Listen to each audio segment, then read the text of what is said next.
ចំពុកទី11ខ្ញុំគ្មានលទ្ធភាពធ្វើការសម្រាប់ព្រះរាជរបស់ព្រះជាម្ចាស់ទេ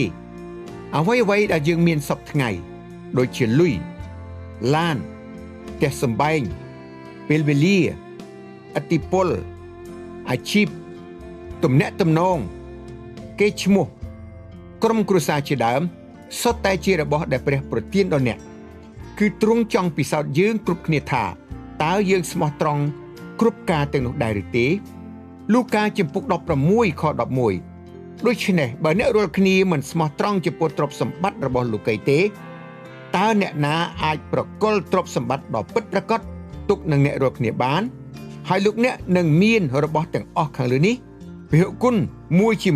100បើអ្នកប្រើរបស់ទាំងអស់នោះសម្រាប់ព្រះរាជរបស់ព្រះជាម្ចាស់និងថ្វាយស្រីល្អដល់ព្រះនៃយើងការពិតជាក់ស្ដែងដែលយើងមិនអាចប្រកែកបានចំពោះអ្នកដែលខិតខំបម្រើព្រះខិតខំគិតតាំងពីព្រះរាជរបស់ព្រះជាម្ចាស់ឲ្យរីកចម្រើនគិតធ្វើយ៉ាងណាឲ្យមនុស្សស្គាល់ព្រះគិតពីសេចក្តីត្រូវការរបស់អ្នកបម្រើព្រះយើងសង្កេតឃើញជីវិតរបស់មនុស្សទាំងនោះមានពេញដោយអំណរ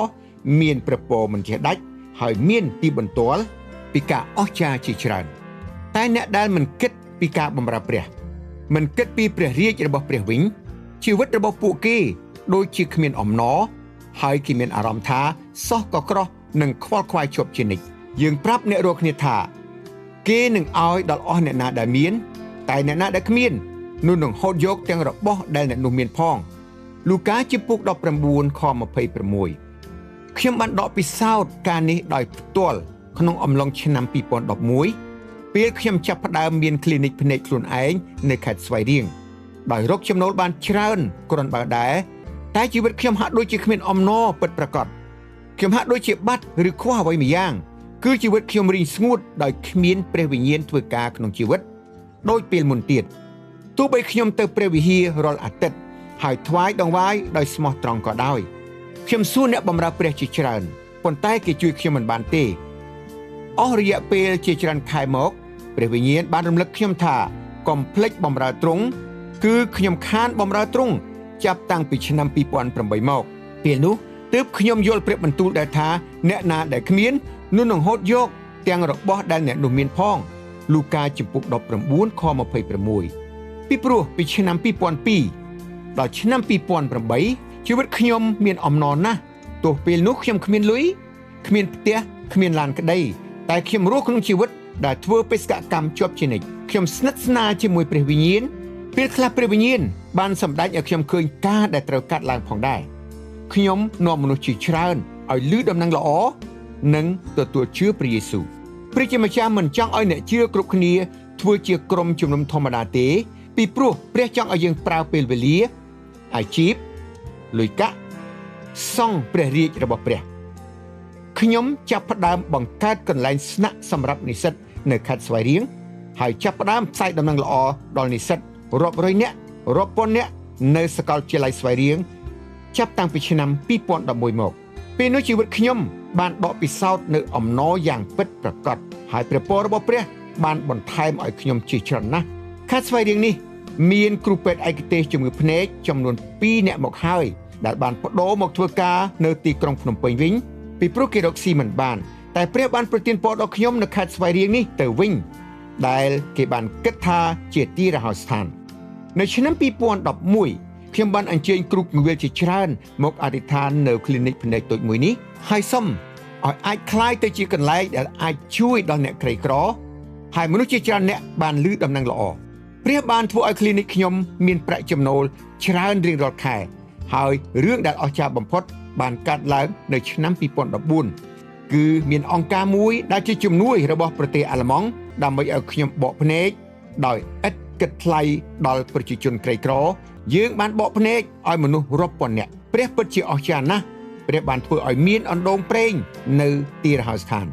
ខ្ញុំបានចាប់ផ្ដើមផ្សាយដំណឹងល្អដល់មន្ត្រីរាជការចាប់ពីឆ្នាំ2011មករហូតដល់ពេលបច្ចុប្បន្ននេះខ្ញុំបានផ្សាយដល់មន្ត្រីរាជការទូទាំងប្រទេសបានជាង 14,000 នាក់ខ្ញុំចាប់ផ្ដើមថ្វាយដង្វាយដំបូងនៅឆ្នាំ2002បានតែ$4ក្នុងមួយខែទៅបុគ្គលិកម្នាក់ដែលបម្រើព្រះនៅអង្គការមួយខ្ញុំទូលសុំព្រះថាខ្ញុំចង់ដាក់ដង្វាយទៅបុគ្គលិកទាំងអស់ដែលមិនមែនម្នាក់$4ទេ យ៉ាងហោចណាស់ម្នាក់$50បុគ្គលិកមានជាង10នាក់ដែលបម្រើព្រះពេញពេលពីព្រោះខ្ញុំចង់ឃើញដំណឹងល្អរីកនៅគ្រប់សាកលវិទ្យាល័យចង់ឃើញបុគ្គលិកទាំងអស់មានលទ្ធភាពគ្រប់គ្រាន់ក្នុងការបម្រើព្រះ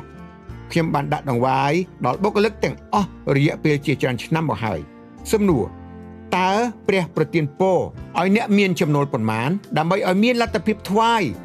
$500ជារៀងរាល់ខែចម្លើយយ៉ាងហោចណាស់ក៏ព្រះប្រទានពរឲ្យយើង$5,000ដែរសួរថាមានប្រាក់ខែ$5,000តើការងារបែបណាតើតំណែងបែបណាដែលទទួលប្រាក់ខែច្រើនជាងនេះតែខ្ញុំមិនបានស្វែងរកប្រាក់ខែឬតំណែងឬកិត្តិយសទេខ្ញុំគ្រាន់តែចង់ជួយអ្នកបម្រើព្រះដើម្បីឲ្យព្រះរាជរបស់ព្រះកាន់តែរីកចម្រើនប៉ុណ្ណោះតែប្រាក់ចំណូលកើនឡើងដោយខ្ញុំអត់ដែលបានសុំផងតំណែងកើនឡើងកិត្តិយសខ្ពង់ខ្ពស់ដោយមិនដឹងខ្លួនខ្ញុំនិយាយដូច្នេះមិនមែនដាក់លក្ខខណ្ឌជាមួយព្រះដើម្បីឲ្យព្រះប្រទានពរដល់យើងជាច្រើននោះទេតែយើងថ្វាយចេញពីដួងចិត្តនិងពីចិត្តស្រឡាញ់ព្រះនៅពេលព្រះប្រទានព្រះអង្គមិនធ្វើចេញពី$40ទៅ$5,000ភ្លាមនោះទេគឺចេញពីប្រាក់ខែ$40បន្ទាប់មក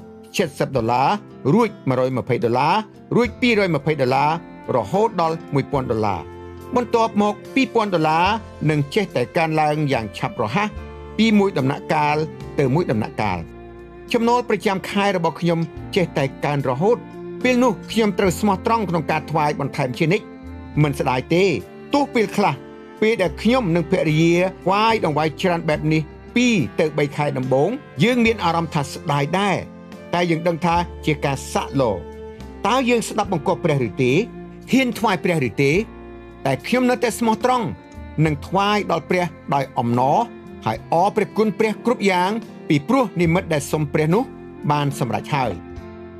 រឿងស្តីងគ្នានេះដែរដោយខ្ញុំធ្លាប់ពិបាកក្នុងការស្វែងរកសន្តិវិសកដ្ឋានសម្រាប់និស្សិតគ្រីស្ទបរិស័ទស្នាក់នៅពេលខ្ញុំខ្វះខាតខ្ញុំបាននិយាយជាមួយព្រះថាប្រសិនបើព្រះឲ្យខ្ញុំមានលុយខ្ញុំនឹងជួលផ្ទះសម្រាប់ក្រុមនិស្សិតក្រីក្រនៅភ្នំពេញគប់ជួនពេលនោះឆ្នាំ2015ខ្ញុំមានចំណូលបន្ថែមទៀតដូច្នេះគ្រួសារខ្ញុំជួយពន្ធកិច្ចនិស្សិតមួយផ្សេងទៀត$500រៀងរាល់ខែបន្ថែមទៀតហើយខ្ញុំតែងតែនិយាយជាមួយអ្នកដឹកនាំនិស្សិតថាមិនដឹងថាខ្ញុំអាចជួយដល់ពេលណាទេចូលខំរកដង្វាយពីអ្នកផ្សេងថែមទៀតផងតែព្រះទ្រង់ស្មោះត្រង់ហើយពេលនោះពួកគាត់មានលទ្ធភាពអាចដើរដោយខ្លួនឯងដែលធ្វើឲ្យខ្ញុំអាចជួយពន្ធកិច្ចដទៃផ្សេងទៀតបាននៅពេលនេះនិស្សិតជាច្រើនបានរៀនចប់មានការងារមានគ្រួសារហើយបង្កើតបានជាក្រុមជំនុំនៅតាមមូលដ្ឋានរបស់ពួកគេការស្វែងរកព្រះរាជរបស់ព្រះនិងសេចក្តីសុចរិតរបស់ព្រះអង្គជាមុនព្រមទាំងការស្មោះត្រង់នឹងការតូចទើបព្រះប្រទានពរឲ្យកាន់ការធំនិងការអនុញ្ញាតឲ្យព្រះជាម្ចាស់ប្រើជីវិតយើងដើម្បីបំពេញផែនការរបស់ទ្រង់ជាគ្រឹះនៃជីវិតរបស់ខ្ញុំព្រមទាំងក្រុមគ្រួសារខ្ញុំមិនបានស្កប់ចិត្តត្រឹមតែជួយពន្ធកិច្ចទាំងពីរនេះទេគឺខ្ញុំចង់ឃើញមន្ត្រីរាជការជាច្រើនអ្នកឮដំណឹងល្អនិងមានឱកាសទទួលជឿព្រះយេស៊ូវដំបូងខ្ញុំមានលទ្ធភាពទិញវ៉ែនតាជូនគ្រូបង្រៀនម្ដងបានតែ50នាក់បន្ទាប់មក80នាក់តមកទៀតបាន120នាក់មានពេលមួយនោះបានរហូតដល់220នាក់ខ្ញុំពិតជាអស្ចារ្យក្នុងចិត្តនិងព្រះគុណរបស់ព្រះជាម្ចាស់ណាស់មិនយូរប៉ុន្មានម្ដងបាន400នាក់ហើយកើនដល់800នាក់និងពេលខ្លះចុះបេសកកម្មម្ដងរហូតដល់1200នាក់ក៏មានដែរពេលនេះនិមិត្តដែលខ្ញុំចង់បម្រើព្រះគឺខ្ញុំចង់នាំដំណឹងល្អដល់មន្ត្រីរាជការនិងគ្រូបង្រៀនទូទាំងប្រទេសប្រមាណជាងកន្លះលាននាក់ដូច្នេះត្រូវចុះបេសកកម្មយ៉ាងហោចណាស់10000នាក់ក្នុងមួយឆ្នាំដូច្នេះត្រូវចំណាយ10000វ៉ែនតាដែរតម្លៃវ៉ែនតាដែលខ្ញុំលក់នៅហាងវ៉ែនតារបស់ខ្ញុំមួយដើម$20ដូច្នេះ10000ដើមក៏ត្រូវចំណាយ$200,000ដែរក្នុងមួយឆ្នាំដើម្បីឲ្យបេសកកម្មនេះអាចធ្វើឡើងជារៀងរាល់ខែខ្ញុំត្រូវជួយអ្នកបម្រើព្រះពេញពេលជាច្រើនអ្នកដែលប្រាក់ទាំងនោះបានមកពីការរកស៊ីប្រចាំថ្ងៃរបស់ខ្ញុំជឿថាព្រះនឹងផ្គត់ផ្គង់ដោយឡែកឆ្នាំ2019យើងបានថ្វាយដល់ព្រះជាង6000វ៉ែនតារួចមកហើយសរុបមកគឺបានផ្សាយដំណឹងល្អជាមួយមន្ត្រីរាជការគ្រូបង្រៀនទូទាំងប្រទេសបានជាង14000នាក់ ព្រះប្រាប់ឲ្យយើងខំសន្សំទ្រព្យសម្បត្តិនៅនគរឋានសួគ៌ពីព្រោះទ្រព្យសម្បត្តិរបស់យើងនៅកន្លែងណាចិត្តរបស់យើងក៏នៅទីនោះដែរដើម្បីឲ្យនិមិត្តរបស់ខ្ញុំដែលចង់ឃើញមន្ត្រីរាជការយ៉ាងហោចណាស់ 10000 នាក់ឮដំណឹងល្អក្នុងមួយឆ្នាំគឺត្រូវបណ្ដុះបណ្ដាលអ្នកផ្សាយដំណឹងល្អយ៉ាងហោចណាស់500ទៅ800នាក់ឲ្យចេះផ្សាយដំណឹងល្អនិងត្រូវមានបុគ្គលិកយ៉ាងហោចណាស់4ទៅ5នាក់ធ្វើការពេញម៉ោងនិងបុគ្គលិកស្ម័គ្រចិត្តជាច្រើនអ្នកថែមទៀតយើងដឹងស្រាប់ហើយថាដើម្បីឲ្យបុគ្គលិកយ៉ាងហោចណាស់4ទៅ5នាក់អាចធ្វើការពេញម៉ោងបានដើម្បីរៀបចំចលនាផ្សាយដំណឹងល្អជាមួយមន្ត្រីរាជការទូទាំងប្រទេសយើងត្រូវការដង្វាយរាប់ពាន់ដុល្លាររៀងរាល់ខែហើយដង្វាយទាំងនោះភាគច្រើនបានមកពីមុខរបររកស៊ីរបស់ខ្ញុំក្រុមគ្រួសារនិងបងប្អូនរបស់ខ្ញុំព្រមទាំងអ្នកជឿព្រះមួយចំនួនទៀតដែរយើងអាចពិចារណាឡើងវិញថាដើម្បីឲ្យយើងមានប្រាក់ដង្វាយសម្រាប់ថ្វាយព្រះជាម្ចាស់តើទ្រង់ប្រទានពរដល់យើងប៉ុន្មានដែរដើម្បីឲ្យយើងមានលទ្ធភាពថ្វាយព្រះអង្គ$2000ក្នុងមួយខែដូច្នេះតើចំណូលរបស់យើងមានកម្រិតណាតើព្រះជាម្ចាស់ប្រទានប្រាជ្ញាឥទ្ធិពលកិត្តិយសដល់យើងកម្រិតណាដែរក្រៅពីកិច្ចការខាងលើខ្ញុំមាននិមិត្តចង់ថ្វាយសម្រាប់ពន្ធកិច្ចជាច្រើនទៀតដោយចង់ឃើញកិច្ចការរបស់ព្រះកាន់តែរីកចម្រើនខ្លាំងឡើងនិងចង់ឃើញមានអ្នកជឿព្រះកាន់តែកើនចំនួនច្រើនឡើងខ្ញុំបានចាប់ផ្ដើមជួយគ្រូកងវិលពេញម៉ោងជាច្រើនអ្នកនិងជួសជុលព្រះវិហារជាច្រើនកន្លែង